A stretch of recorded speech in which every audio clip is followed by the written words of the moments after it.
Okay, hi everyone. It's Janja speaking from CUHK, and today I will talk about our latest study on NGO activism. Our study on NGO activism shows how NGOs do not just catch greenwashers, but they also do move markets, they slash emissions, and they drive measurable environmental outcomes, and also challenge traditional governance structures. While regulators seem to drag their feet, NGOs are naming and shaming corporate greenwashing, and it seems to be working. So let's explore why their work matters more than ever. Our study reveals 5 significant roles of so-called advocacy NGOs. So one being NGOs such as Greenpeace, they do act as information intermediaries by uncovering environmental and social greenwashing in over 1,200 cases. And in particular, climate claims are representing over 30% of the allegations. More so, NGOs also seem to act as consumer protection agents because they sort of help to target customer-facing issues by looking at disclosures and using channels that have been excluded from conventional sustainability reporting frameworks. Moreover, NGOs also seem to act as market movers. So in our study, we show with event studies that they seem to be moving markets with their greenwashing allegations, and they also do seem to spike in negative media.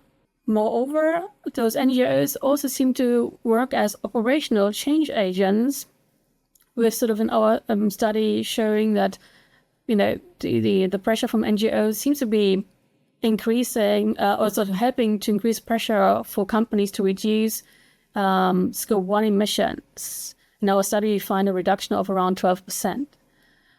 And finally, NGOs also seem to play a role as institutional investor catalysts, particularly among climate-conscious funds.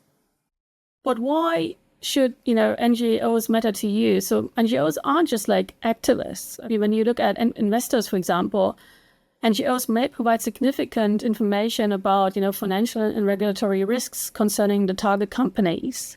And also for firms, NGOs are sort of providing red flags concerning greenwashing risks that entail huge reputational and legal costs. But also for regulators, NGOs provide actionable data. So NGOs have a type. In our study, we find it's not the nice guys. The top targets, the usual suspects. So let's have a look at which companies they like to target. In our study, we find that nearly half of the targets are US household names, mainly large companies located in the consumer sectors and oil and gas industry. Why? As you can imagine, focusing on large companies provides, high visibility and a maximum impact given the NGO's limited resources. And of course, focusing on consumer and oil and gas industries have both sort of motives and opportunities to greenwash. Now let's examine what exactly they're being accused of. In our study, we find that sort of the top 3 allegations include fake climate pledges, the so-called net zero lies, bogus health claims, and recycling myths. And how do they fool you, or how do they fool the customers?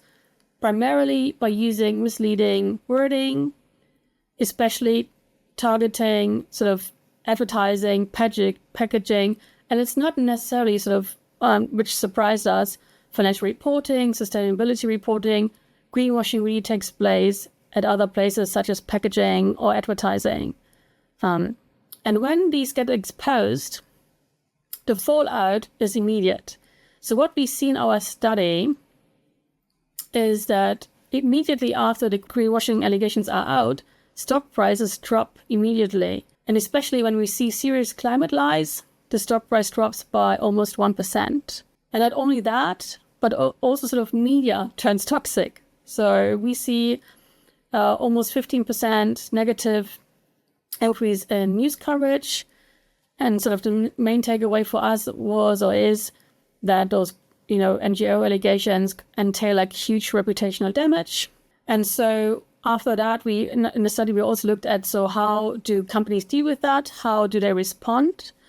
And to our surprise, often with smoke and mirrors. So when we looked at how companies respond, only 10% of the firms actually issue real apologies.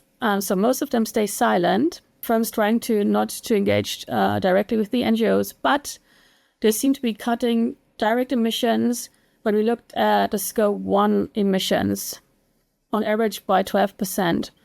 But they also seem to be shifting pollution to suppliers. And here we saw like an increase in scope 3 emissions. And so you may see companies still try to remain green by sort of outsourcing the issues or by outsourcing emissions. And this is also sort of where, investors may step in and as enforcers. So when we looked at the role of institutional investors, we kind of saw a role of sort of NGOs potentially triggering investors, especially climate-focused funds, to, helping in changing firm behavior. So those so-called high-pressure firms cut emissions way more than the others. But again, unfortunately, we still saw also for those high-pressured firms, we still saw sort of an increase in sort of supply chain emissions. And this could also be really a blind spot, having sort of investors focusing on factories that sort of sit within a target firms, but not really seeing the whole value chain.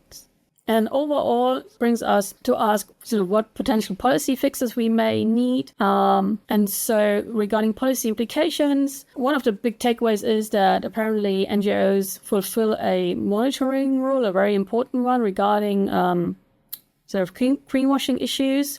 And they seem to be partially taking up also regulators' homework in doing this. But if you take a more systematic view on this, it could also sort of mean that sort of in helping NGOs doing their work, we may need, for example, a mandate for better reporting regarding scope 3 emissions. We may also want to, break these silos between NGOs, other watchdogs, and financial regulators. And finally, we also may want to see potentially sort of whistleblower channels for NGO evidence that then can be used to curb, the environmental and social washing that is taking place. And sort of the biggest takeaway, NGOs, are they important? Yes, they are. They seem to be very effective, but it probably needs more help on the policy side, sort of more policy teeth to end those emission shell games and greenwashing. And if you're interested in more details, please feel free to refer to our study and enjoy the reading. Thank you very much for your time.